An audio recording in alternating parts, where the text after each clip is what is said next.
Chapter 16 use new skill part 1। Vipin के prime core ने वो सारी ऊर्जा सोख लिया जिसे वो अपने मोनार्च कोर के माध्यम से सोखना चाहता था। जब उसके प्राइम कोर ने सारी ऊर्जा सोख ली तो उसमें बहुत सी दरारें आ गई और विपिन अपने सीने के जगह में महसूस हो रहे दर्द के कारण जोर जोर से हाँफ रहा था। ये क्या बकवास है? विपिन ने कुछ समय बाद कहा, जब उसके सीने के जगह में दर्द थोड़ा कम हुआ। विपिन ने अपने प्राइम कोर की जांच की और जब उसने देखा कि उसमें बहुत सी दरारें हैं तो वो डर गया। विपिन ने जल्दी से अपने स्टोरेज रिंग से एक और कोर निकाला और अपने माना का उपयोग करके उसे सोखने की कोशिश की और कोर की ऊर्जा का उपयोग करके अपने प्राइम कोर को ठीक किया। जब शुद्ध ऊर्जा उसके प्राइम कोर के पास आई तो विपिन ने उन दरारें को ठीक करना शुरू कर दिया और जब उसने कोर की सारी ऊर्जा को सोख लिया तो कोर की सभी दरारें गायब हो गई और उसका प्राइम कोर भी F+ रैंक पर पहुंच गया। विपिन ने राहत की सांस ली जब उसके कोर की दरारें ठीक हो गई और उसका प्राइम कोर भी F+ रैंक पर पहुंच गया। उसका प्राइम कोर लगभग बिखर ही गया था। विपिन ने सीधे सोखे गए कोर की ऊर्जा को संभालने में सफल रहा। उसके मोनार्च कोर के उल्टा, जो बिना शुद्ध किए ऊर्जा को सोख सकता है, उसका प्राइम कोर केवल विपिन द्वारा अपने माना का उपयोग करके इसे शुद्ध करने के बाद ही ऊर्जा को सोख सकता है।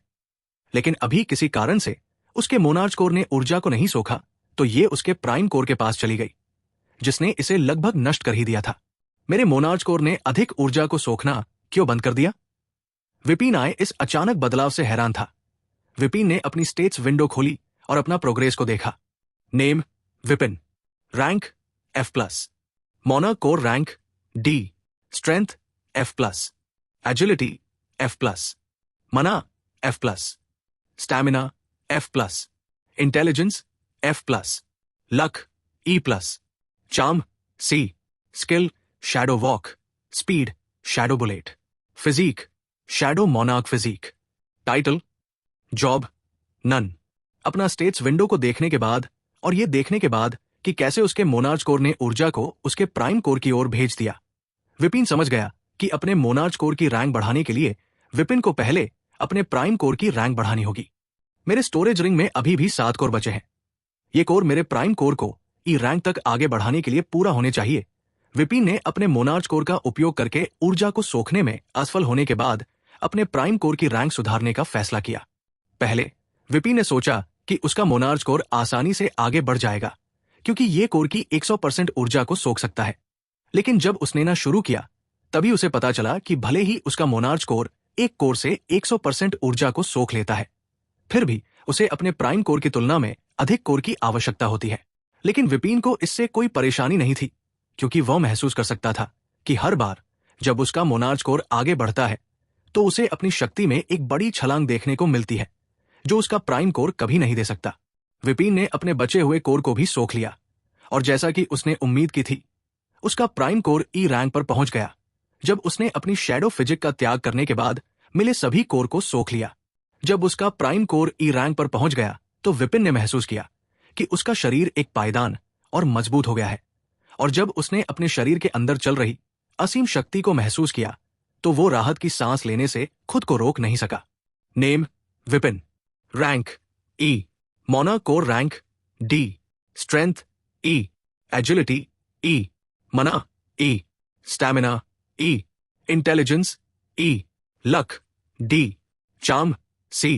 विपिन ने अपने शरीर की जांच की और हैरान हुआ जब उसने देखा कि उसके प्राइम कोर के ई रैंक पर पहुंचने के बाद भी उसका चार्म नहीं बढ़ा।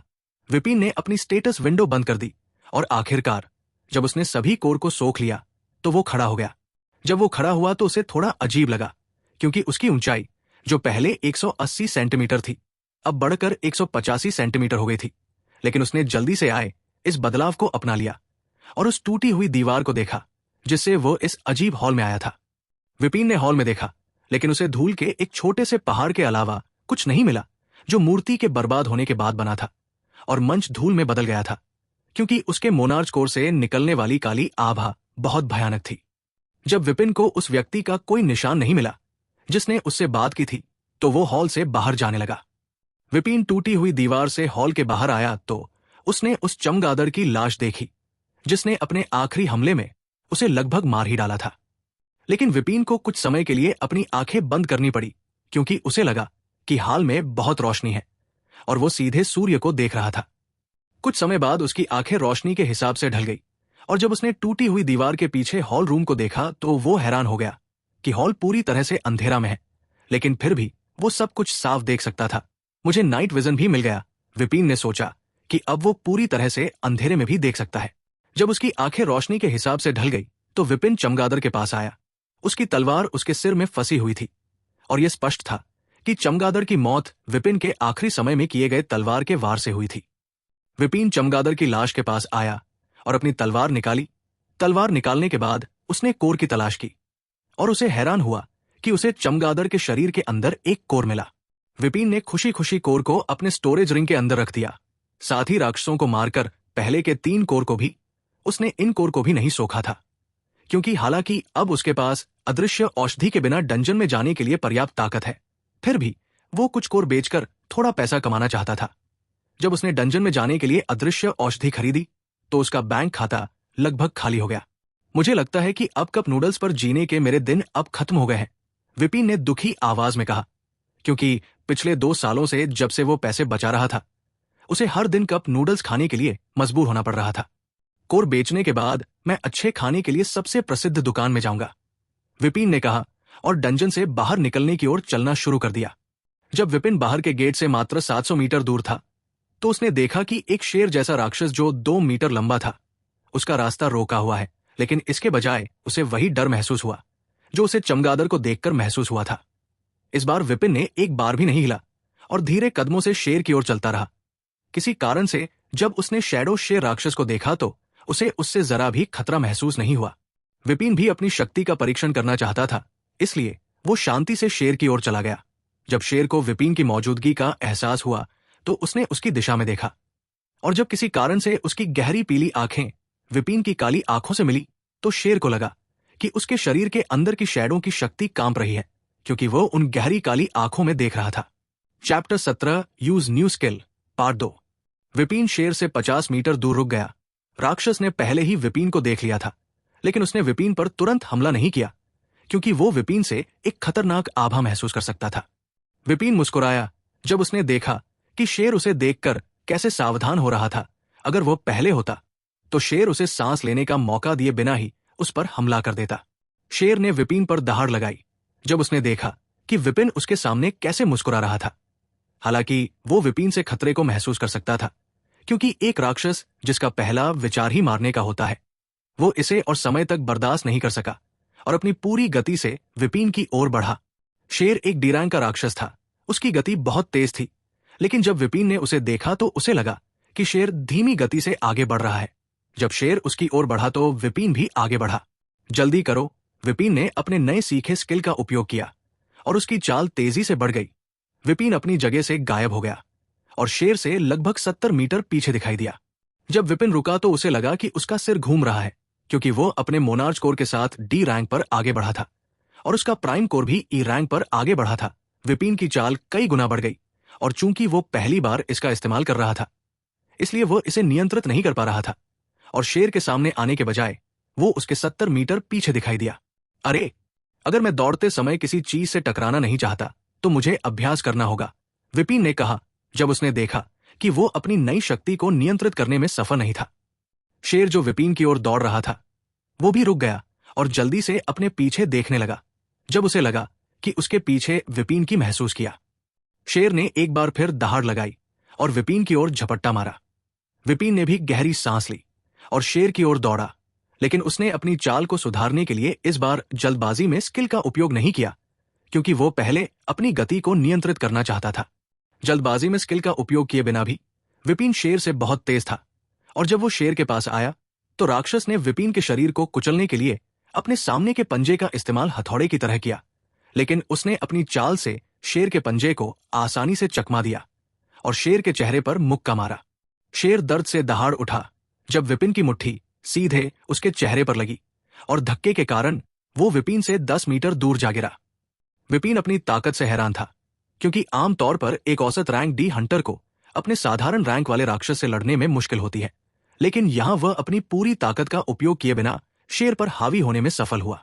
ऐसा लगता है कि जब मोनार्च कोर ने नए लेवल पर आगे बढ़ने पर मुझे जो शक्ति दी वो प्राइम कोर से दी गई शक्ति से बहुत अलग है, विपिन ने कहा जब उसने देखा कि वो बिना किसी भी प्रयास के शेर से कैसे लड़ सकता है।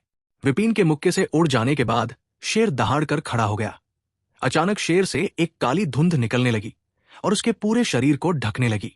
शेर के पूरे शरीर को ढकने के बाद धुंध जमने लगी और जल्द ही धुंध कवच में बदल गई, जिसने शेर के पूरे शरीर को ढक लिया। कवच की वजह से शेर की सुरक्षा बहुत बढ़ गई और एक जोरदार दहाड़ के साथ वो एक बार फिर विपिन की ओर दौड़ा। विपिन ने शेर के इस्तेमाल किए गए स्किल की परवाह नहीं की और अपनी एक उंगली को आने वाले शेर की ओर इशारा किया। शैडो बुलेट विपिन ने बड़बड़ाया और एक काली गोली उसकी उंगली से बहुत तेज गति से शेर की ओर चली गई।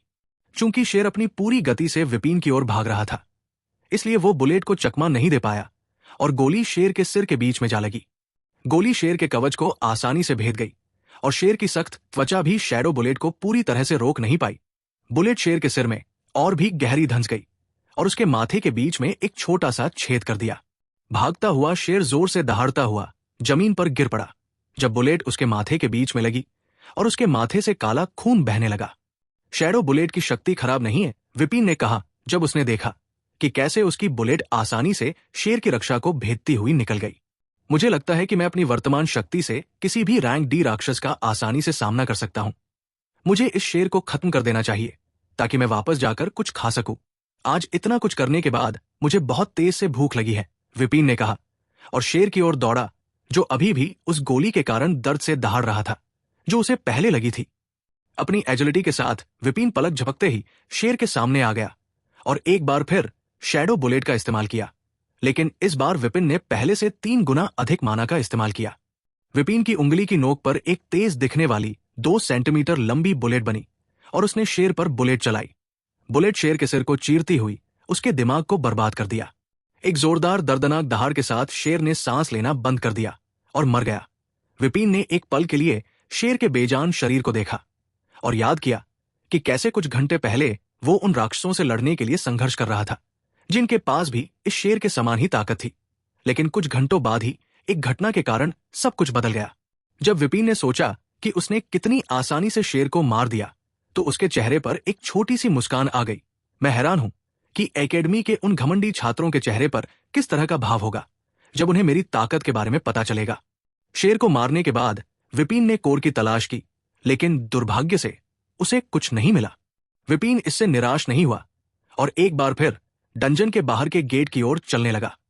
इस बार उसका सामना किसी राक्षस से नहीं हुआ और वो सुरक्षित रूप से गेट के सामने आ गया।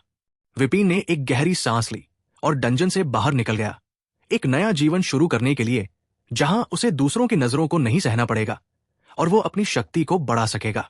चैप्टर 18 रिटर्न इन एकेडमी। ऐसा लगता है कि वो बच्चा डंजन में ही मर गया, गार्ड ने विपिन को डंजन में जाने से पहले चेतावनी देते हुए कहा। उसके जैसे कई बेवकूफ लोग हर दिन मरते हैं क्योंकि वे खुद को अधिक आंकते हैं और उन डंजन में जाते हैं जो उनसे ऊपर के रैंक के होते हैं। दूसरे गार्ड ने अपना सिर हिलाते हुए कहा। उसने जो कार्ड दिखाया उसके अनुसार वो एस्ट्रल हंटर एकेडमी का छात्र था। मैं देखकर हैरान हूं कि वे छात्रों को क्या सिखा रहे हैं। आप उनसे हर छात्र पर तो ध्यान देने की उम्मीद नहीं कर सकते हैं। वहां सैकड़ों लोग हैं जो अपनी क्षमता को जागते हैं और हंटर एकेडमी में शामिल होते हैं। अगर कोई छात्र खुद को अधिक आंकता है और ऐसे ही डंजन के अंदर जाता है जो उससे ऊपर के स्तर का है, तो आप इसके लिए एकेडमी को दोष नहीं दे सकते। मैं हैरान हूं कि क्या उसने अपने शिक्षकों को सूचित किया था कि वो डी रैंक के डंजन के अंदर जा रहा है, गार्ड ने कहा। हम पहले से ही उसका नाम जानते हैं। हम अपना काम करेंगे और अगर वो कल से पहले बाहर नहीं आया तो हम एकेडमी को उसके बारे में बता देंगे, दूसरे गार्ड ने जम्हाई लेते हुए कहा। अचानक डंजन का गेट चमक उठा। जो दोनों गार्ड जो बात कर रहे थे उन्होंने पोर्टल की तरफ देखा। उन्होंने देखा कि खून से सने फटे कपड़ों में एक लड़का पोर्टल से बाहर आया है। भले ही लड़के ने खून से सने फटे कपड़े पहने हुए थे, फिर भी वो शैतानी रूप में भी सुंदर दिख रहा था। ठंडी रात की हवा के कारण उसके काले बाल लहरा रहे थे। जब गार्ड ने वीपी को देखा तो वे एक पल के लिए दंग रह गए क्योंकि वो पहले से बिल्कुल अलग दिख रहा था। ये लड़का कौन है और बिना हमारी जानकारी के वो डंजन के अंदर कैसे घुस गया? गार्ड में से एक ने विपिन को देखकर पूछा। बेवकूफ, ये वही एफ रैंक का छात्र है जो कुछ घंटे पहले घुसा था, गार्ड ने विपिन को चेतावनी देते हुए कहा, क्योंकि उसे अभी भी विपिन का चेहरा साफ साफ याद था।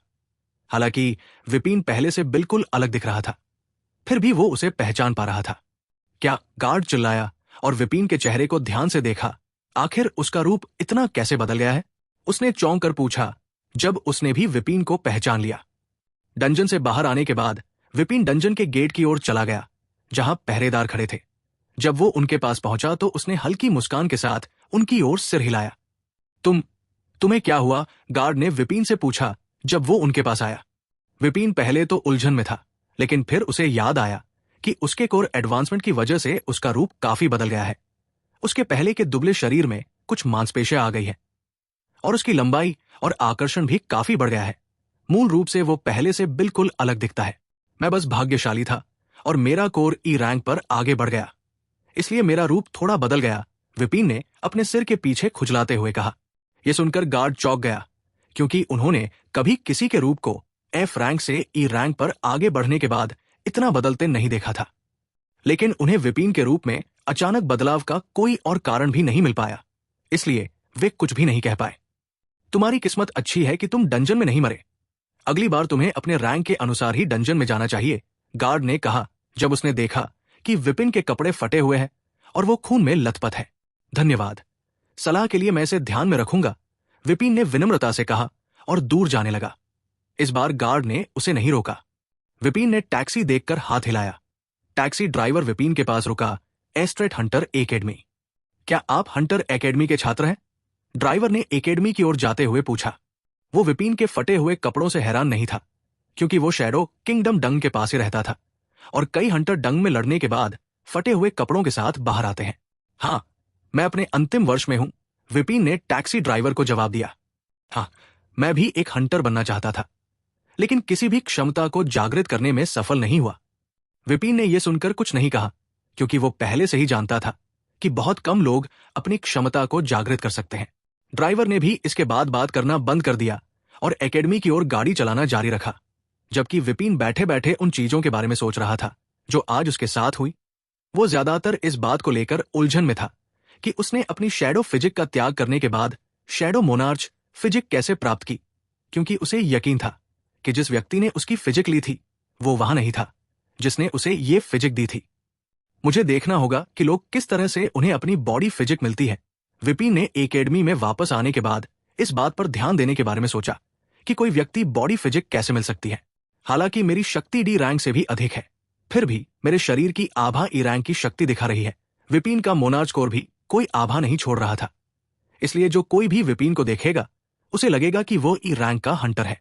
विपिन इस वजह से खुश था क्योंकि वो अपनी शैडो मोनार्च फिजिक के बारे में किसी को नहीं बताना चाहता था। बॉडी फिजिक की जानकारी में लिखा था कि ये एक निषिद्ध फिजिक है, इसलिए विपिन ये सुनिश्चित करना चाहता था कि किसी को भी इसके बारे में पता न चले। 2 घंटे बाद विपिन आखिरकार एकेडमी में पहुंच गया। विपिन ने बिल का भुगतान किया और टैक्सी से बाहर निकल गया। मेरे सारे पैसे लगभग खत्म हो चुके हैं, मुझे ये कोर बेचने होंगे, क्योंकि मेरे पास कप नूडल्स खरीदने के लिए भी पैसे नहीं है। विपिन ने आप भरते हुए एकेडमी के अंदर जाने लगा। जब विपिन एकेडमी के अंदर गया तो देखा वहां बहुत अधिक छात्र नहीं थे, क्योंकि रात हो चुकी थी और कई छात्र तो ट्रेनिंग ग्राउंड में प्रशिक्षण ले रहे थे या सो रहे थे। लेकिन फिर भी कुछ छात्र थे जिन्होंने विपिन को देखा। वो अपने सुंदर चेहरे और खून से सने फटे कपड़ों के साथ काफी अट्रैक्टिव लग रहा था। वो लड़का कौन है? क्या वो भी एक छात्र है? विपिन को देखकर एक पुरुष छात्र ने पूछा। वो अकादमी में एक नया छात्र हो सकता है जो डंजन में जाते समय अतिरिक्त कपड़े ले जाना भूल गया होगा। मुझे लगता है कि मैंने उसे पहले कहीं देखा है, एक छात्र ने विपिन को देखते ही कहा। अचानक उसकी आंखें चौड़ी हो गई और उसने कहा, क्या वो डरपोक नहीं है विपिन? जब अन्य छात्रों ने यह सुना तो वे सभी चौंक गए और जब उन्होंने उसके चेहरे को देखा तो वे उसे पहचान भी पाए, क्योंकि विपिन पूरे एकेडमी में सबसे कमजोर छात्र के रूप में फेमस है। उसे क्या हुआ? विपिन के नए रूप को देखकर सभी छात्र चौंक गए। विपिन को पहले से ही अन्य छात्रों से इस तरह की प्रतिक्रिया की उम्मीद थी, इसलिए उसने उन्हें अनदेखा कर दिया और अपने हॉस्टल के कमरे की ओर जाने लगा। विपिन? लेकिन विपिन तब रुक गया जब किसी ने उसे पीछे से पुकारा। विपिन की गहरी काली आंखों में एक ठंडी रोशनी चमक उठी जब उसने आवाज सुनी। विपिन ने पलटकर देखा और 4 लोगों को अपनी ओर आते देखा। जिस व्यक्ति ने उसे पुकारा वो एक मजबूत आदमी था जो बॉडी बिल्डर जैसा दिख रहा था और बाकी 3 आदमियों के आगे चल रहा था। वे चारों सड़कों के तीसरे दर्जे के खलनायक की तरह दिख रहे थे जो लोगों से सुरक्षा के लिए पैसे वसूलते हैं। अजीत विपिन ने उस मजबूत आदमी का नाम बुदबुदाया जब उसने उसे देखा। चैप्टर 19 अजीत और उसके साथी। क्या ये सच में तुम हो? अजीत ने विपिन के पास आकर कहा। वो फिर से आ गया। वो हमेशा कमजोर छात्रों का जीवन कठिन बनाने की कोशिश करता है। एक छात्र जो सब कुछ देख रहा था। उसने अजीत और उसके गैंग को देखते हुए कहा, कमजोर होना उसकी गलती है। अगर वो उनसे परेशान नहीं होना चाहता तो उसे कड़ी मेहनत करनी चाहिए और अपनी शक्ति बढ़ानी चाहिए। एक दूसरा छात्र ने बिना ज्यादा परवाह किए कहा, फिर भी मुझे उन छात्रों के लिए बुरा लगता है जो इन कमीनों से परेशान किए जाते हैं। अगर तुम्हें उसके बारे में बुरा लगता है तो तुम वहां जाकर उसकी मदद क्यों नहीं करते? अगर मेरी रैंक उनसे ज्यादा होती तो मैं उसकी मदद करता, लेकिन वे चारों भी डी रैंक के हैं। अगर मैं उनसे अकेले लड़ूंगा तो मैं अपनी कब्र खुद खोद रहा हूं। छात्र ने अपना सिर हिलाते हुए कहा, अगर तुम्हें पता है कि तुम कुछ नहीं कर सकते तो बस अपना मुंह बंद करो और शो देखो। क्या तुम ठीक हो? तुम्हें क्या हुआ? तुम्हारे सारे कपड़े खून से सने हुए हैं। अजीत ने विपिन के पास आकर पूछा। कितना अच्छा एक्टर है, विपिन ने सोचा जब उसने देखा कि अजीत उसके लिए चिंता दिखा रहा है। अगर यह पहले होता तो विपिन बिना कुछ कहे चुपचाप उसकी बात सुनता, लेकिन अब जब उसके पास उसका मोनार्च कोर है जो पहले से ही डी रैंक के आगे बढ़ चुका है, तो वो बिना किसी प्रयास के अजीत और उसके दोस्तों को आसानी से कुचल सकता है। मैं ठीक हूं। आपकी चिंता के लिए धन्यवाद। मैं बस कुछ सामान खरीदने के लिए बाजार गया था, लेकिन जब लड़कियों ने मुझे देखा तो वे सभी भूखी शेरनी की तरह मुझ पर टूट पड़ी। मुझे उनसे सुरक्षित रूप से बचने के लिए खून से लथपथ होना पड़ा, इसलिए मेरे कपड़े खून से सने हुए हैं। आप बहुत सुंदर होना वास्तव में परेशानी भरा है, विपिन ने आह भरते हुए कहा और ऐसा चेहरा बनाया जैसे कि उसने अभी अभी बहुत बड़ा अन्याय सहा हो। अजीत और लोग जो विपिन की बात सुनी वे विपिन के इस जवाब से हैरान रह गए और बस उसे अचंभित होकर देखते रहे। लड़कियों से बचने के लिए खून से लथपथ होना वास्तव में हमें इस पर विश्वास दिलाना चाहता है। बकवास यही एकमात्र विचार था जो हर किसी के मन में आया। अजीत दूसरे छात्रों की हंसी सुनकर अपनी हैरानी से बाहर आया जो सब कुछ देख रहे थे। अजीत की आंखों में एक ठंडी रोशनी दौड़ गई जब उसने विपिन को देखा जो उसे शांति से देख रहा था। वो थोड़ा उलझन में था क्योंकि विपिन ने पहले कभी भी उससे ऐसे बात नहीं की थी, लेकिन अभी अभी विपिन ने न केवल उससे बात की बल्कि वो बिना किसी डर के उसे देख भी रहा था। मैं देख रहा हूं कि तुमने मजाक करना सीख लिया है, अजीत ने ठंडी मुस्कान के साथ कहा। मजाक? तुम किस बारे में बात कर रहे हो? विपिन ने हैरान भाव से पूछा। वो उसे परेशान कर रहा है, एक छात्र ने कहा जब उसने देखा कि विपिन अजीत को कैसे उकसा रहा था। तुम बेवकूफ हो। क्या तुम भूल गए कि पिछली बार जब तुमने हमसे बात की थी तो क्या हुआ था? अजीत के साथियों में से एक अजय ने कहा। ओह, मुझे उम्मीद नहीं थी कि हंटर एकेडमी में एक गोब्लिन दिखाई देगा। सुरक्षा गार्ड एक गोब्लिन को एकेडमी में घुसने क्यों दे रहे हैं? विपिन ने अजय से कहा जब उसने उसे सुना। ये सुनकर अन्य छात्र हंसने लगे। अजय 2 मीटर लंबा था और उसका शरीर भयानक रूप से मोटा था और वो सच में एक गोब्लिन जैसा दिखता है। तुम कमीने, अजय विपिन पर हमला करने वाला था जब अजीत ने उसे रोका और विपिन को ठंडे अंदाज में देखा। मुझे नहीं पता कि तुम्हें क्या हुआ, लेकिन अगर तुम नहीं चाहते कि मैं तुम्हारी हड्डियां तोड़ूं तो बेहतर होगा कि जब मैं तुम्हें मौका दे रहा हूं तो तुम हमसे माफी मांग लो। यही मेरी लाइन है, बेवकूफों। अगर तुम नहीं चाहते कि मैं तुम सबसे फर्श साफ करवाऊं तो बेहतर है कि तुम मुझसे माफी मांग लो, तो मैं तुम्हें छोड़ दूंगा, विपिन ने अजीत से कहा, उसकी पिछली चेतावनी की परवाह किए बिना। उसे क्या हुआ? वो ऐसा क्यों कर रहा है? अन्य छात्र हैरान थे जब उन्होंने देखा कि विपिन कैसा व्यवहार कर रहा था। यह पहली बार नहीं है जब उन्होंने अजीत और उसके गैंग को विपिन के साथ खिलवाड़ करते देखा। इससे पहले जब भी अजीत और उसके साथी ने उसे परेशान किया तो वो चुपचाप वही करता था जो वे उससे करवाना चाहते थे, लेकिन वे हैरान थे कि उसे क्या हो गया था कि वो इस तरह से व्यवहार कर रहा था। अजीत और उसके साथी हंसने लगे जब उन्होंने सुना कि विपिन ने क्या कहा। आप चाहते हैं कि हम आपसे माफी मांगे? क्या तुमने अपना सिर किसी खंबे पटका है? अजीत ने हंसते हुए पूछा। क्या तुम चारों किसी इंसानों की तरह नहीं हंस सकते? मैं जानता हूं कि तुम्हारी शक्ल राक्षसों जैसी है, लेकिन तुम लोग कम से कम इंसानों की तरह व्यवहार तो कर सकते हो, विपिन ने चिढ़कर कहा, क्योंकि ये मोटे लोग उसके सामने खड़े होकर बेवकूफों की तरह हंस रहे थे। तुम कमीने, क्या तुम्हें लगता है कि अगर हम एकेडमी के अंदर हैं तो मैं तुम्हें नहीं मारूंगा? अजीत ने विपिन की फटी हुई शर्ट का कॉलर पकड़ते हुए कहा। जब अजीत ने उसका कॉलर पकड़ा तो विपिन के हाव भाव ठंडे हो गए। अगर तुम अपनी बाकी की जिंदगी बिस्तर पर पड़े रहना नहीं चाहते तो अपने गंदे हाथ हटाओ, विपिन ने ठंडी आवाज में कहा। जब अजीत ने यह सुना तो वो हंसना चाहता था, लेकिन जब उसने विपिन की गहरी काली आंखों को देखा तो उसे अचानक एक डर महसूस हुआ। वो विपिन का कॉलर छोड़कर एक कदम पीछे हटना चाहता था, लेकिन जब उसे याद आया कि विपिन कितना कमजोर है तो उसने उस डर को त्याग दिया। विपिन ने अजीत को ठंडे अंदाज में देखा और जब उसने अपना कॉलर नहीं छोड़ा तो वो आगे बढ़ने ही वाला था कि किसी ने कहा, यहां क्या हो रहा है? अजीत ने जल्दी से विपिन की शर्ट का कॉलर छोड़ा और आवाज सुनकर एक कदम पीछे हट गया। सभी ने उस दिशा में देखा जहां से आवाज आई थी और एक लड़की को विपिन और अजीत की ओर आते देखा। तो आखिरकार क्लास प्रेसिडेंट आ ही गई। देखने वाले छात्रों में से एक ने कहा, यार, शो अभी अभी दिलचस्प होने लगा था। मैं देखना चाहता था कि विपिन इस तरह की बात करने के बाद क्या करता। एक छात्र ने अन्य स्वर में कहा जब उसने देखा कि क्या हुआ। जो लड़की अभी अभी आई थी वो अंतिम वर्ष की क्लास मॉनिटर थी और वो C+ रैंक की हंटर थी। उसका नाम वाणी था। वाणी के बाल हल्के नीले रंग के थे और आंखें गहरी हरी थी। उसकी त्वचा जेड की तरह सफेद थी। वो अजीत और विपिन के पास आई और एक बार फिर पूछा, यहां क्या हो रहा है? कुछ नहीं, हम बस आपस में बात कर रहे थे। अजीत ने वाणी को देखकर घबराए हुए लहजे में कहा, क्योंकि अगर वे चारों एक साथ काम भी करे तो भी वे उसके साथ कुछ नहीं बिगाड़ पाएंगे, जो पहले से ही C+ रैंक की हंटर है। अजीत, मुझे लगता है कि मैंने तुम्हें पहले ही चेतावनी दे दी थी कि दूसरे छात्रों को परेशान मत करो, वाणी ने ठंडे लहजे में कहा जब उसने अजीत की बात सुनी। लेकिन हमने कुछ नहीं किया, तुम विपिन से पूछ सकती हो, अजीत ने कहा और विपिन को धमकी भरी नजरों से देखा। Chapter 20 mission hall part 1।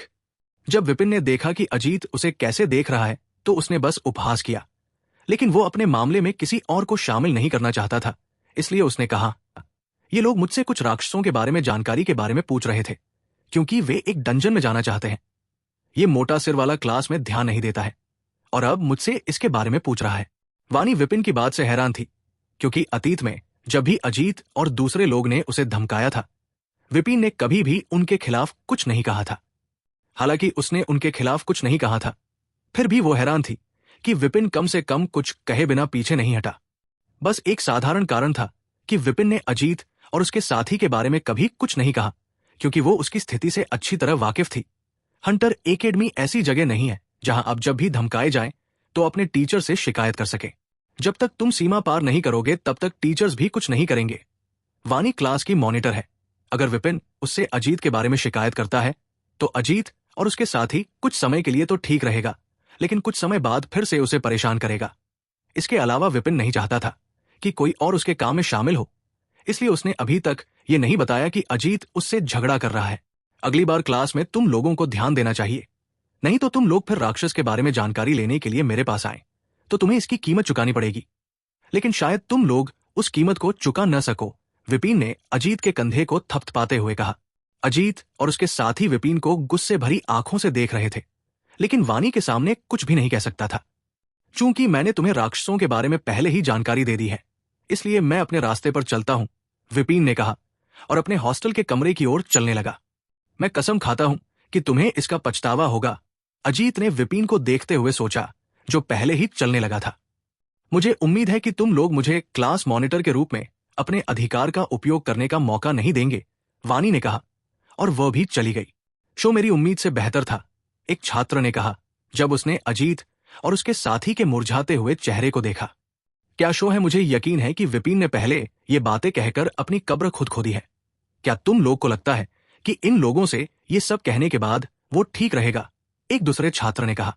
Vipin को इस बात की परवाह नहीं थी कि दूसरे छात्र क्या सोच रहे हैं, क्योंकि वो पहले से ही जानता था कि अजीत फिर से उसके साथ खिलवाड़ करने की कोशिश करेगा। लेकिन अपनी मौजूदा शक्ति के साथ विपिन को यकीन था कि अजीत और उसके साथी की देखभाल करने में उसे कोई कठिनाई नहीं होगी। जल्द ही विपिन अपने कमरे में पहुंच गया। उसने सबसे पहले देर तक नहाया और खुद को ठीक से साफ किया। नहाते समय विपिन आखिरकार अपने शरीर को देखने लगा। उसका शरीर अब उसके पिछले पतले शरीर से पूरी तरह से सुडौल था और उसकी ऊंचाई भी लगभग 5 सेंटीमीटर बढ़ गई थी। क्या मेरा शरीर मोनार्क कोर की वजह से इतना बदल गया है? मैंने कभी नहीं पढ़ा कि किसी और के शरीर में सिर्फ F रैंक से D रैंक पर पहुंचने पर इतना बदला सकता है। विपिन नहाने के बाद बाहर आया और खुद को शीशे में देखा। मेरे बाल पूरी तरह से काले हो गए हैं और मेरी आंखों की पुतलियों का रंग भी पहले से ज्यादा गहरा हो गया है, विपिन शीशे के सामने खुद को निहारते हुए कहा।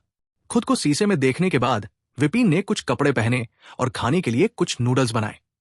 मैं कल उन कोर को बेच दूंगा और किसी अच्छे रेस्टोरेंट में जाऊंगा, विपिन ने नूडल्स खाते हुए खट्टे चेहरे के साथ कहा। नूडल्स खाने के बाद विपिन आखिरकार बिस्तर पर लेट गया और अपना फोन निकाला और सर्च करने लगा कि कोई व्यक्ति किस तरह से फिजिक प्राप्त कर सकता है। विपिन अभी भी इस बात को लेकर उलझन में था कि उसने अपनी शैडो मोनार्च फिजिक कैसे प्राप्त की, इसलिए वो इसके बारे में इंटरनेट पर देखना चाहता था। इंटरनेट पर उपलब्ध जानकारी के अनुसार लोगों के पास असाधारण फिजिक पाने के दो तरीके हैं। सबसे पहले, एक व्यक्ति एक अद्भुत फिजिक के साथ पैदा हो सकता है। दूसरा यह है कि जब कोई व्यक्ति अपनी क्षमता को जागृत करता है, जैसे विपिन ने 14 वर्ष की आयु में अपनी क्षमता को जागृत किया, तो वे अपनी क्षमता के साथ साथ एक दूसरी फिजिक भी जागृत कर सकते हैं। लोगों के लिए एक असाधारण फिजिक प्राप्त करने का एक और तरीका हो सकता है, लेकिन इन दो तरीकों के अलावा इंटरनेट पर कोई जानकारी नहीं थी।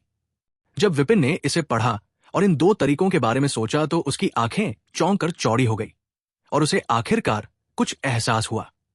पिछला विपिन शैडो फिजिक के साथ पैदा हुआ था, लेकिन उसे इसके बारे में तब तक पता नहीं चला जब तक कि उसने 14 वर्ष की आयु में अपनी क्षमता को जागा नहीं लिया, क्योंकि लोग अपनी क्षमता को जगाने से पहले अपनी स्टेटस विंडो नहीं देख सकते। विपिन शैडो फिजिक के साथ पैदा हुआ था, लेकिन इंटरनेट पर काया के बारे में जानकारी पढ़ने के बाद विपिन ने निष्कर्ष निकाला कि जब उसने 14 वर्ष की आयु में अपनी क्षमता को जागृत किया तो उसने अपनी क्षमता के साथ साथ एक और फिजिक भी जागा लिया। अपनी काबिलियत से उसने जो जगाया था वो शैडो मोनार्च फिजिक थी, लेकिन चूंकि उसके पास पहले से ही शैडो फिजिक थी, इसलिए उसके फिजिक में एक कठिन समस्या पैदा हो गई और वो शैडो कोर के अलावा किसी और कोर को सोखने में असफल था। यह भी बताता है कि उसने अपनी शैडो फिजिक का त्याग करने के बाद शैडो मोनार्च फिजिक कैसे मिली, क्योंकि उसके पास दो फिजिक थी और उसने उनमें से एक को सैक्रिफाइस कर दिया, जबकि दूसरी फिजिक निश्चित रूप से विपिन के पूरे शरीर को अपने कब्जे में ले लिया और अलग अलग कोर को ना सोख पाने की समस्या भी हल हो गई। धिक्कार है यह सोचना कि मुझे इतना कष्ट इसलिए सहना पड़ा क्योंकि मेरे पास दो फिजिक थे। ये बिल्कुल बेतुका है। विपिन ये एहसास हुआ क्योंकि आमतौर पर इस बात की बहुत कम संभावना होती है कि किसी व्यक्ति के पास एक असाधारण फिजिक हो, लेकिन वो इतने समय से कष्ट सह रहा था क्योंकि उसके पास दो फिजिक थे। बेशक ये सब वही था जो विपिन ने सोचा था कि शायद उसके पास शैडो मोनार्च फिजिक पाने के अन्य कारण भी हो सकते हैं, लेकिन इंटरनेट पर जानकारी पढ़ने के बाद विपिन अपने अनुमान में कम से कम 80% निश्चित था। इसे भूल जाओ, मुझे इस बात की परवाह नहीं है कि मुझे ये फिजिक कैसे मिली। मुझे बस ये सोचना है कि मैं अपने प्राइम कोर के रैंक को बढ़ाने के लिए और अधिक कोर कैसे प्राप्त कर सकता हूं। मैं मोनार्च कोर के सहारे से अधिक ऊर्जा को सोख सकता हूं, लेकिन पहले अपने प्राइम कोर को डी रैंक तक आगे बढ़ाना चाहता हूं। मैं पिछली बार की तरह फिर से अपने प्राइम कोर को तोड़ना नहीं चाहता। विपिन ने अपना फोन रखते हुए कहा, मैं इस समय किसी डंजन में नहीं जाना चाहता। मुझे कल एकेडमी के मिशन हॉल से एक मिशन लेना चाहिए। विपिन ने सोचा और अपनी आंखें बंद कर ली। वो आज उसके साथ हुई सभी चीजों के बाद बहुत थक गया था।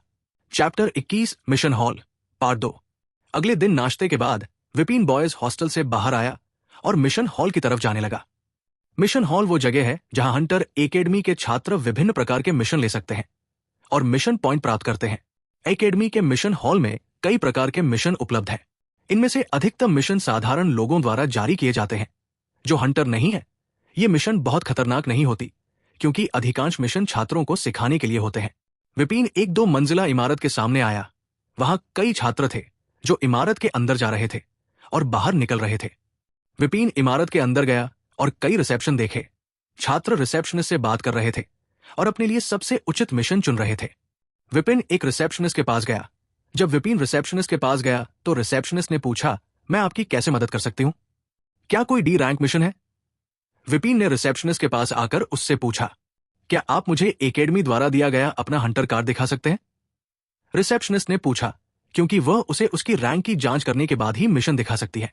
विपिन ने रिसेप्शनिस्ट को अपना हंटर कार्ड दिया, लेकिन जब रिसेप्शनिस्ट ने देखा कि विपिन एक एफ रैंक हंटर है तो उसने विपिन को अजीब तरह से देखा और कहा, माफ करें, लेकिन आपकी इस रैंक के साथ मैं आपको डी रैंक का मिशन नहीं दिखा सकती। यह आपके लिए बहुत खतरनाक होगा और यहां तक कि मिशन जारी करने वाले व्यक्ति को भी इस वजह से समस्याओं का सामना करना पड़ सकता है। मैं समझता हूं, लेकिन मैं पहले ही ई रैंक पर पहुंच चुका हूं। मैंने बस अपना कार्ड अपडेट नहीं किया क्योंकि मैं व्यस्त था और नियमों के अनुसार मैं उन मिशनों को ले सकता हूं जो मुझसे एक रैंक ऊपर है ना? विपिन ने रिसेप्शनिस्ट की बात सुनने के बाद शांति से कहा, क्या आप इस गोले पर अपना हाथ रख सकते हैं ताकि मैं आपकी रैंक की जांच कर सकूं रिसेप्शनिस्ट ने एक फुटबॉल के आकार का सफेद गोला निकाला और विपिन के सामने रख दिया। विपिन को इस ऑर्ब के बारे में पहले से ही पता था। जब आप इस पर अपना हाथ रखेंगे तो ये ऑर्ब आपकी रैंक दिखा सकता है। विपिन को यकीन नहीं था कि ये कैसे काम करता है, लेकिन किताब के अनुसार ऑर्ब उसके प्राइम कोर की ऊर्जा पर प्रतिक्रिया करेगा और अपनी वर्तमान रैंक दिखाएगा। विपिन ने रैंकिंग ऑर्ब पर अपना हाथ रखा और उसने महसूस किया कि ऑर्ब के जरिए उसके शरीर में एक अजीब ऊर्जा उसके अंदर जा रही है। ऊर्जा उसके प्राइम कोर की ओर चली गई और उसके प्राइम कोर के चारों ओर घूमने के बाद ऊर्जा एक बार फिर ऑर्ब में वापस आ गई। जब ऊर्जा वापस लौटी तो ऑर्ब चमक उठा और हरे रंग में ई शब्द दिखा। जब रिसेप्शनिस्ट ने यह देखा तो उसने ऑर्ब को हटा दिया और कहा, ठीक है, मैं आपको डी रैंक का मिशन दिखा सकती हूं, कृपया एक पल रुकें। रिसेप्शनिस्ट ने कुछ कागज निकाले और विपिन के लिए उचित रैंक मिशनों को छांटने के बाद उसने उसे कुछ कागज दिए। विपिन ने कागज लिए और मिशनों को देखने लगा। फायर सैबरटूथ टाइगर के 5 दांत लाओ। 15 मिशन पॉइंट। हॉक बैंडेड गैंग के गिरोह को मार डालो। 15 मिशन पॉइंट। रात के जंगल से चांद की घास के 5 डंठल इकट्ठा करो। 20 मिशन पॉइंट। स्टेलर की जगह के पास भूतों को मार डालो। 15 मिशन पॉइंट।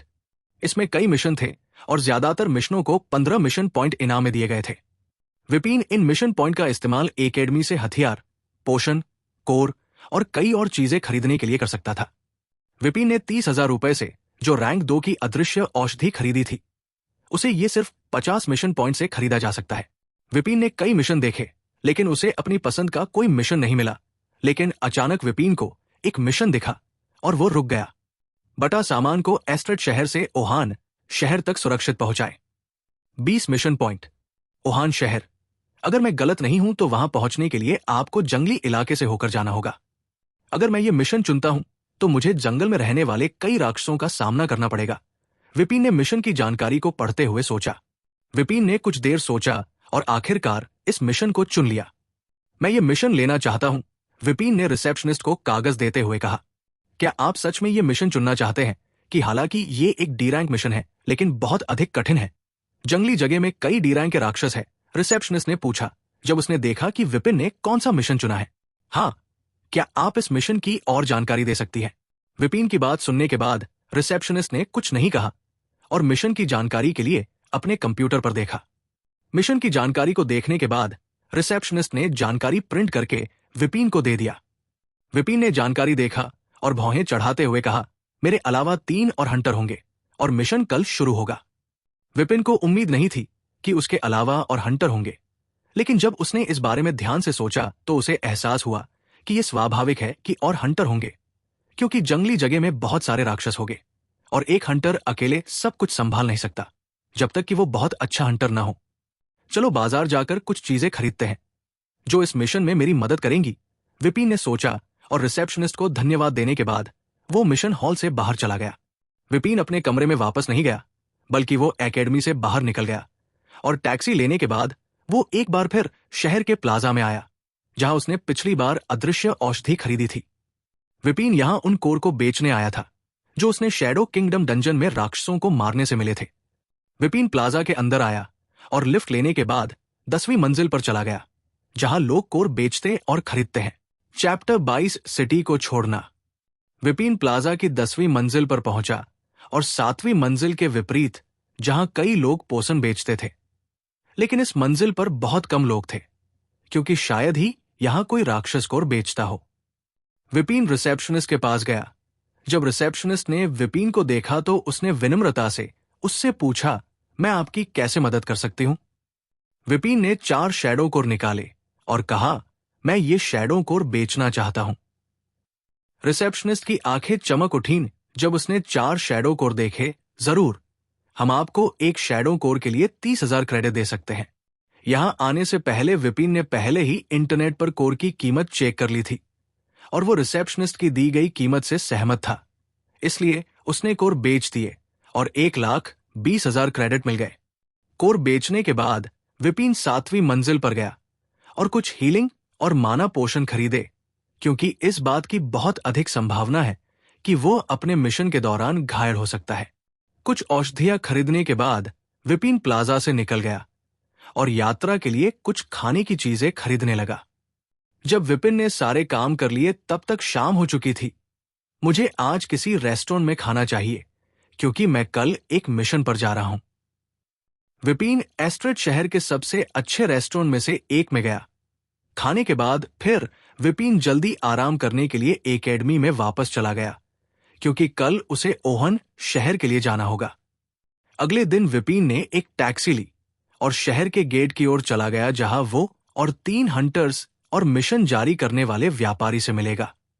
इवान ने एस्ट्रेड शहर कभी नहीं छोड़ा, इसलिए उसे शहर के बाहर की स्थिति का पता नहीं है, लेकिन जानकारी के अनुसार उसने इंटरनेट पर पाया कि शहर छोड़ना बहुत खतरनाक है क्योंकि शहरों के बाहर कई राक्षस हैं।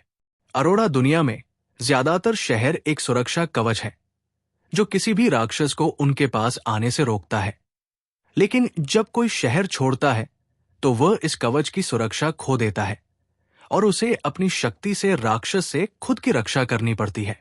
अधिकांश व्यापारी जिन्हें अपना माल बेचने के लिए एक शहर से दूसरे शहर की यात्रा करनी पड़ती है, वे हंटर्स ग्रुप में मिशन जारी करते हैं ताकि वे अपने लिए कुछ हंटर्स की सहायता ले सकें। हंटर्स ग्रुप एकेडमी के साथ मिलकर काम करता है और छात्रों को सिखाने के उद्देश्य से कुछ कम खतरे वाले मिशन प्रदान करता है। विपिन को इस मिशन में शामिल होने वाले और हंटर्स के बारे में अधिक चिंता थी। वो जानता था कि ये हंटर हंटर्स ग्रुप से होंगे और काफी शक्तिशाली होंगे। ये मिशन के जानकारी के अनुसार ठीक होना चाहिए। वे तीनों भी डी रैंक के हंटर होंगे। भले ही कुछ हुआ हो, मैं उनका अच्छे से ख्याल रखूंगा। हालांकि उन सभी को एक साथ काम करना होगा और सामान को ओहान शहर में सुरक्षित रूप से पहुंचाना होगा। विपिन अच्छी तरह से जानता था कि मनुष्य इस दुनिया में राक्षसों से अधिक खतरनाक है। जल्द ही विपिन शहर के गेट पर पहुंच गया जहां उसे और हंटर्स और व्यापारी से मिलना था। विपिन ने शहर के गेट पर कुछ वाहन देखे। ये वाहन एक वैन की तरह थे, लेकिन उनमें से कुछ 5 से 10 मीटर लंबे थे। ये सभी वैन विज्ञान और जादू का उपयोग करके बनाई गई है। वैन राक्षस के कोर से चलती है और यहां तक कि राक्षसों से वैन की रक्षा करने के लिए कवच भी है। चलो देखते हैं वैन नंबर HA06 कहाँ है। शहर के गेट पर पहुंचने के बाद विपिन ने उस वैन को खोजना शुरू किया जिसे उसे बचाना है। 5 मिनट के बाद विपिन को आखिरकार वैन नंबर HA06 मिल गया। ये वैन 10 मीटर लंबी थी और काले स्टील जैसी धातु से बनी थी। वैन में कुछ हथियार लगे हुए थे और इस समय की पृथ्वी की वाहन की तुलना में ये भविष्य के वाहन जैसा दिखता है। इवान ने देखा कि एक अधेड़ उम्र का व्यक्ति वैन के पास खड़ा था। वो व्यक्ति शायद विनय है जिसने मिशन जारी किया था, विपिन ने सोचा जब उसने एक अधेड़ उम्र के व्यक्ति को बिजनेस सूट पहने देखा। हेलो, क्या आप विपिन हैं? अधेड़ उम्र के व्यक्ति ने पूछा जब उसने विपिन को अपनी ओर आते देखा। हाँ, मैं हूं। क्या आप मुझे अपना हंटर कार दिखा सकते हैं? विपिन ने विनय को अपना हंटर कार दिखाया जो दिखा रहा था कि वो एक ई रैंक का हंटर है। मिशन हॉल में रिसेप्शनिस्ट ने कल जब वो मिशन लेने गया था तो उसकी रैंक अपडेट कर दी। विपिन के कार की जांच करने के बाद उसने सिर हिलाया। तुम सबसे पहले आए हो, बाकी लोग जल्दी ही आ जाएंगे। हमें ओहान शहर पहुंचने में 2 दिन लगेंगे, है ना? विपिन ने और हंटर के आने का इंतजार करते हुए विनय से पूछा। हाँ, क्या तुम पहली बार शहर से बाहर जा रहे हो? विनय ने विपिन से पूछा। हाँ, मैंने कभी एस्ट्रेड शहर नहीं छोड़ा। ये मेरा पहली बार है जब मैं शहर से बाहर जा रहा हूं। तुम्हें बहुत ज्यादा चिंता करने की जरूरत नहीं है। ज्यादा खतरनाक राक्षसों को हर महीने हंटर्स ग्रुप के जरिए हटा दिया जाता है। हम अपनी यात्रा के दौरान किसी भी ऐसे राक्षस का सामना नहीं करेंगे जो डी रैंक से ऊपर है, विनय ने कहा जब उसने सुना कि विपिन कभी शहर से बाहर नहीं गया। 5 मिनट के बाद विपिन ने 2 लोगों को अपनी ओर आते देखा। वे दोनों डी रैंक के हंटर्स थे, तो ये हंटर्स ग्रुप के हंटर हैं। विपिन ने हंटर्स को ध्यान से देखा। वे दोनों लगभग 30 साल के थे और काफी अनुभवी लग रहे थे। नमस्ते, मैं अयान हूं और वो जैक है। जब हंटर विनय के पास आए तो उनमें से एक ने कहा, नमस्ते, मैं विनय हूं, क्या आप लोग अपना हंटर कार दिखा सकते हैं? यहां अयान और जैक दोनों ने विनय को अपना हंटर कार दिखाया। जब उसने उनकी पहचान कर ली तो उसने सिर हिलाया। ठीक है, जैसे ही आखिरी हंटर आएगा हम चलना शुरू कर देंगे। ओ, वो यहां है। सार्थक ने आखिरी हंटर को देखा जो उनकी ओर आ रहा था, और हैरान था क्योंकि आखिरी शिकारी जो आया था वह भी एकेडमी का हंटर था। हर्ष विपिन को इस हंटर का नाम याद था क्योंकि विपिन की तरह वो भी एक अनाथ है और अजीत और उसके गैंग अक्सर उसे धमकाने की कोशिश करता है। हर्ष को ज्यादा घुलना मिलना पसंद नहीं है और वो एकेडमी में किसी से भी बात नहीं करता है, इसलिए विपिन उसके बारे में ज्यादा नहीं जानता। क्या आप हर्ष हैं? विनय ने पूछा जब हर्ष उनके पास पहुंचा। हर्ष ने सिर हिलाया और अपना हंटर कार्ड विनय को सौंप दिया। हंटर कार्ड की जांच करने के बाद विनय ने सिर हिलाया और कहा, अब जब सभी यहां हैं तो अब हमें चलना चाहिए। सबसे पहले मैं विनय हूं। आपका मिशन मुझे और मेरे माल की रक्षा करना है जब तक कि हम ओहान शहर तक नहीं पहुंच जाते और एस्ट्रेड शहर वापस नहीं आ जाते। हम हर महीने हंटर्स ग्रुप के चयन किए हुए रास्ते से जाएंगे ताकि हमें डी रैंक से ऊपर के किसी राक्षस से न मिलना पड़े। कोई सवाल? जब विनय ने देखा कि किसी ने कुछ नहीं पूछा, उसने सिर हिलाया, ठीक है, तो फिर चलते हैं। वैन को 3 भागों में विभाजित किया गया था। विनय पहले भाग में गया जहां वैन का चालक हर समय बैठा रहता था। दूसरे भाग में इवान और हंटर्स को जो सामान सुरक्षित रखना था उसे रखा गया, और तीसरा भाग सबसे बड़ा था जहां चारों हंटर्स बैठे थे। सभी के बैठ जाने के बाद ड्राइवर ने वैन स्टार्ट की और एस्ट्रेड शहर से निकालने लगे। Chapter 23 first mission. चूंकि हम इस मिशन में आखिरी तक एक दूसरे के साथ काम करेंगे, तो आइए हम अपना परिचय दें। मैं अयान हूं, एक D rank Hunter. Hunters group से आए हंटर्स में से एक ने कहा। मैं जैक हूं, मैं भी एक डी रैंक शिकारी हूं। हर्ष डी रैंक, हर्ष ने सपाट आवाज में कहा। मैं विपिन हूं, एक ई रैंक शिकारी, विपिन ने बिना ज्यादा दिलचस्पी के कहा। विपिन की रैंक सुनकर सभी हैरान रह गए, लेकिन सबसे ज्यादा हैरान व्यक्ति जाहिर तौर पर हर्ष था, क्योंकि एकेडमी में हर कोई जानता है कि विपिन एक एफ रैंक हंटर है। आप इस तरह का मिशन लेने के लिए काफी बहादुर हैं, जबकि आप सिर्फ एक ई रैंक हंटर हैं, जैक ने विपिन की रैंक सुनने के बाद कहा। आप ऐसा कह सकते हैं, विपिन ने जैक को हल्की मुस्कान के साथ जवाब दिया। तुम एकेडमी से हो ना? इस तरह के चेहरे के साथ तुम एकेडमी में काफी मशहूर होगे। अयान ने विपिन के खूबसूरत चेहरे को देखकर जलन भरी आवाज में कहा। जब विपिन ने यह सुना तो उसकी आंखें चमक उठी न। हाँ, मैं एकेडमी में काफी मशहूर हूं, विपिन ने कहा, क्योंकि एकेडमी में हर कोई उसके बारे में जानता है। आखिरकार उसे एकेडमी में सबसे कमजोर हंटर का खिताब मिला है। तो हमें क्या करना है? ये मेरा पहला ऐसा मिशन है। मुझे यकीन है कि वैन की गति और सुरक्षा कवच के साथ विनय हमारी मदद के बिना भी सुरक्षित रूप से ओहान तक पहुंच सकता है। विपिन हैरानी में पूछा, क्योंकि पहले उसने सोचा था कि वैन की गति बहुत धीमी होगी और उन्हें राक्षसों से इसकी रक्षा करनी होगी। लेकिन वैन की गति को देखते हुए विपिन को यकीन था कि रैंक डी राक्षस को भी वैन को पकड़ने में मुश्किल होगी। ओह, ये तुम्हारा मिशन है?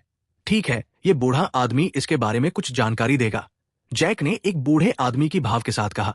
हमें अपने स्थान तक पहुंचने में 2 दिन लगेंगे और वे 2 दिनों तक लगातार गाड़ी नहीं चला सकते, इसलिए वे कहीं आराम करने के लिए रुकेंगे, और उस समय इस बात की बहुत अधिक संभावना है कि राक्षस उस समय हमला करेंगे।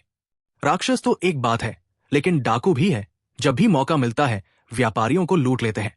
ये डाकू राक्षसों से ज्यादा खतरनाक होते हैं, क्योंकि राक्षसों के विपरीत वे ऐसे हथियार का उपयोग कर सकते हैं जो इस वैन के कवच और अन्य सुरक्षा को हटा सकते हैं। विपिन हैरान था और साथ ही थोड़ा परेशान भी कि उन्हें डी रैंक से ऊपर के किसी डाकू का सामना करना पड़ सकता है।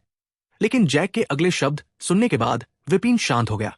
हालांकि ये डाकू खतरनाक है, लेकिन डी रैंक से ऊपर का कोई भी व्यक्ति नहीं मिलेगा, क्योंकि हंटर्स ग्रुप हर महीने इन इलाकों को साफ करता है और राक्षसों के लिए हमें पकड़ना कठिन नहीं है, भले ही हम बहुत तेज गति से जा रहे हों।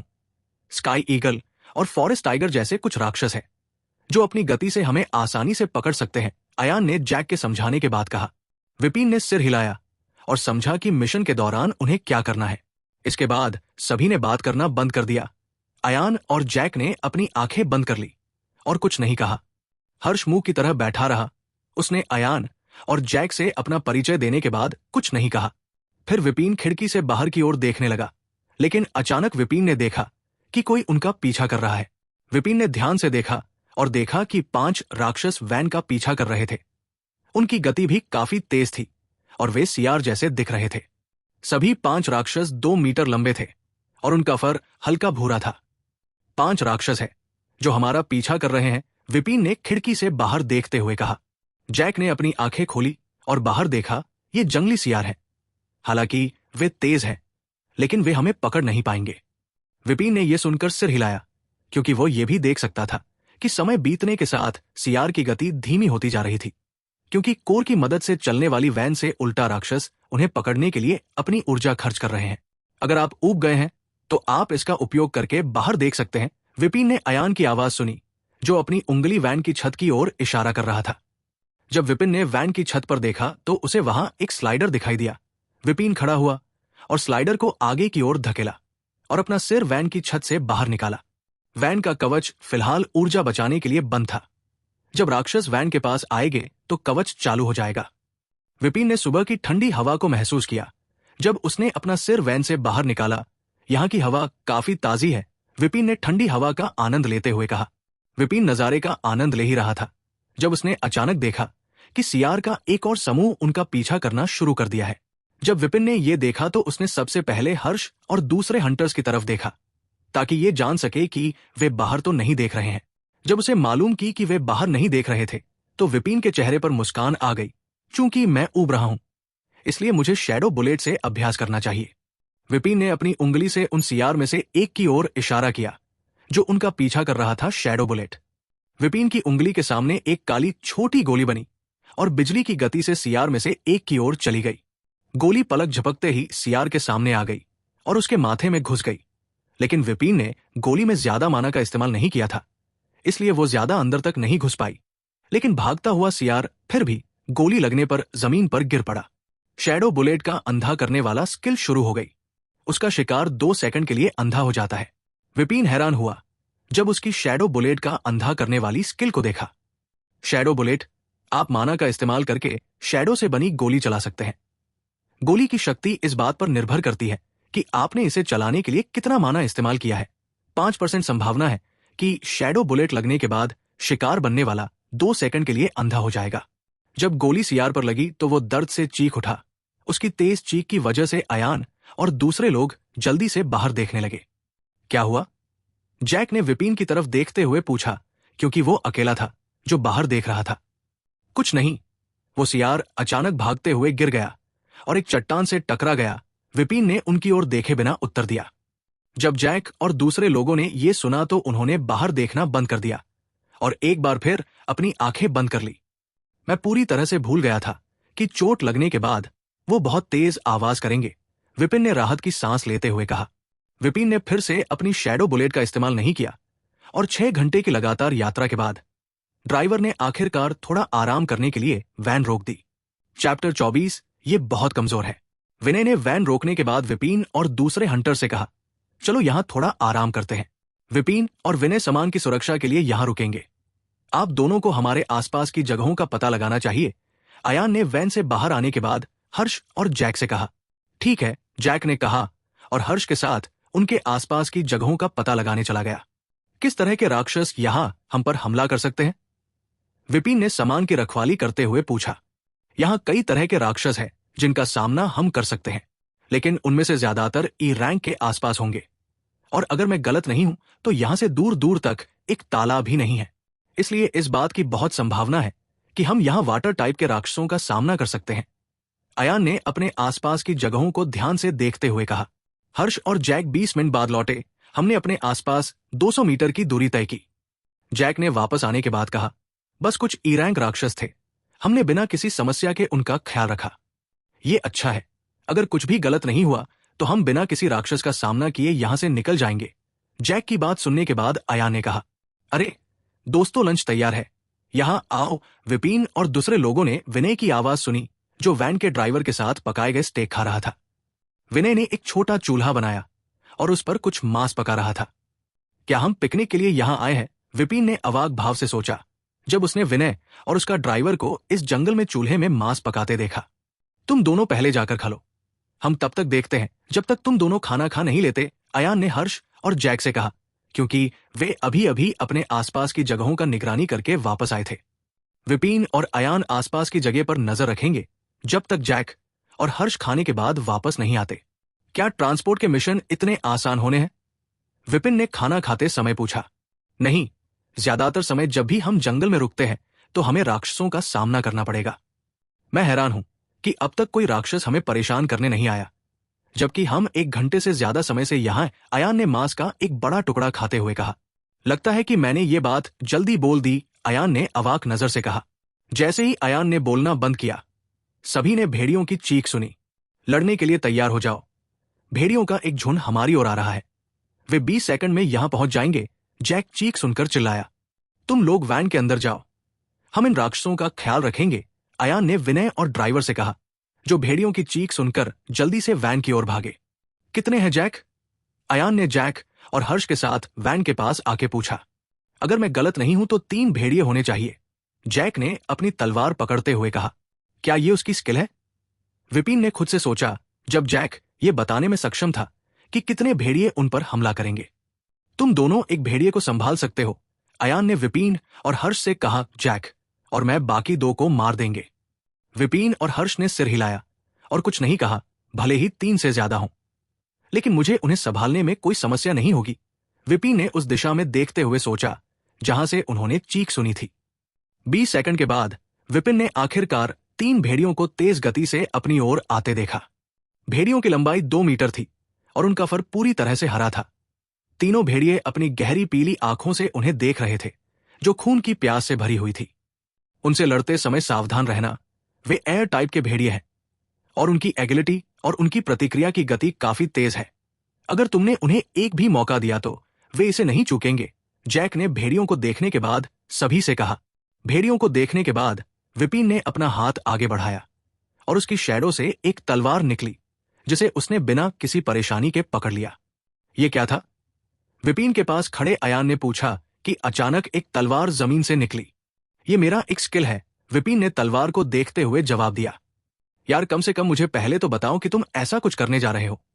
मुझे लगा कि डाकू है जिन्होंने स्थिति का फायदा उठाकर हम पर हमला किया है, अयान ने अपना सिर हिलाते हुए कहा। अगर अचानक जमीन से तलवार निकल आए तो कोई भी डर जाएगा। हर्ष एक भाला पकड़े हुए था जो बैंगनी बिजली से घिरा हुआ था। अयान एक लंबी तलवार का उपयोग कर रहा था और जैक अकेला था जो अपने हाथों से वार कर रहा था। चलो इन कमीनों को मार देते हैं ताकि मैं अपना दोपहर का भोजन कर सकूं, अयान ने कहा और भेड़ियों की ओर बढ़ने ही वाला था कि उसने धमाके की आवाज सुनी। तेज रफ्तार से विपिन, जो उसके बगल में खड़ा था, गायब हो गया और जब उसने 3 भेड़ियों की ओर देखा तो अयान ने देखा कि विपिन अचानक एक भेड़ियों के सामने दिखाई दिया और उसने अपनी तलवार से भेड़िए की गर्दन पर वार कर दिया। विपिन की तलवार हल्के नीले रंग में चमक रही थी, जिसका मतलब है कि वो अपने हमले की शक्ति बढ़ाने के लिए माना का उपयोग कर रहा था। तलवार से वार करते समय विपिन की गति इतनी तेज थी, इसलिए अयान और दूसरे लोग भी उसके वार को ठीक रूप से देख नहीं पाए। उन्होंने केवल विपिन को तलवार पकड़े हुए अपना हाथ थोड़ा हिलाते हुए देखा। अगले ही पल जेम्स और अन्य लोगों की आंखें बाहर निकल आई जब उन्होंने देखा कि इवान के सामने खड़े भेड़िए का सिर साफ साफ कटा हुआ था और वो बेजान होकर जमीन पर गिर गया था। जब सभी ने देखा कि अभी क्या हुआ तो पूरा इलाका खामोश हो गया। मैंने अभी क्या देखा?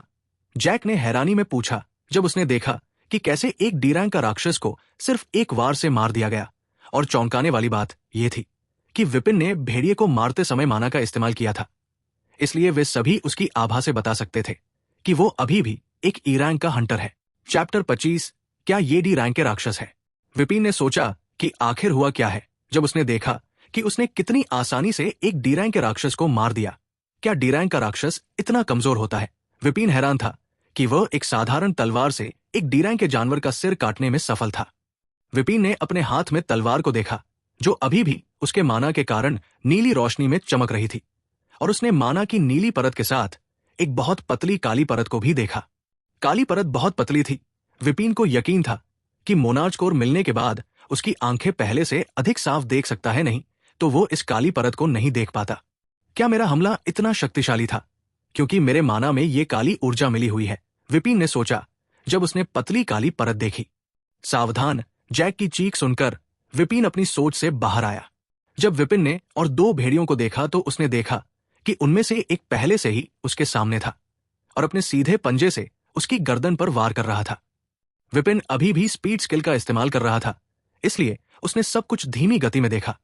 उसने अपनी तलवार उठाई और अपनी तलवार से भेड़िए के पंजे को रोक दिया। भेड़िए के झटके के कारण इवान थोड़ा पीछे धकेल दिया गया।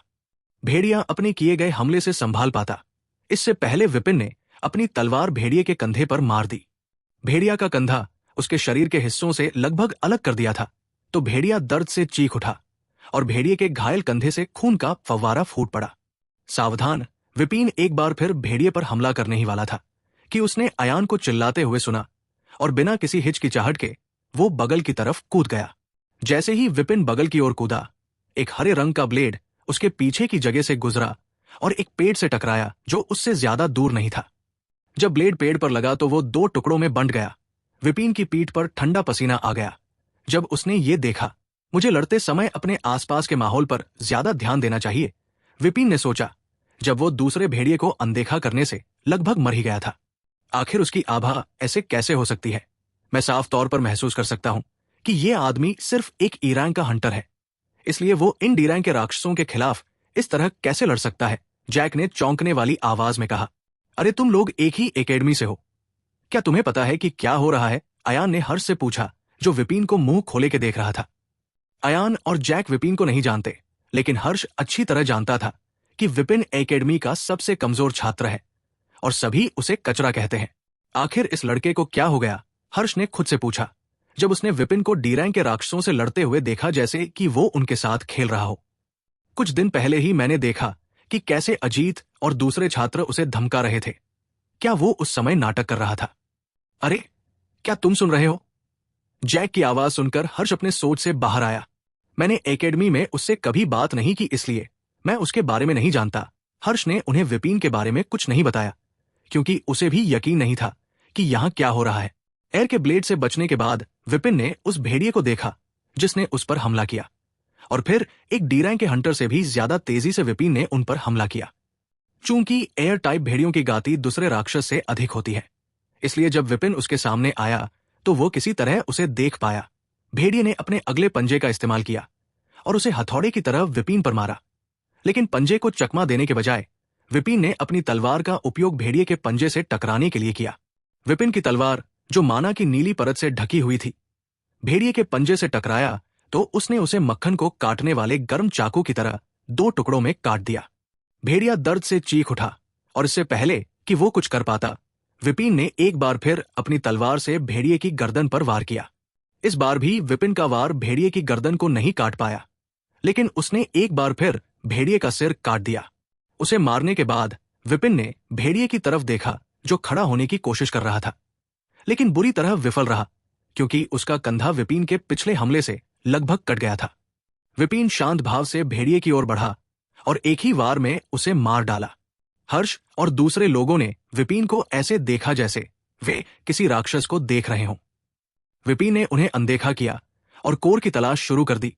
दुर्भाग्य से विपिन को 3 भेड़ियों से केवल एक में ही कोर मिला।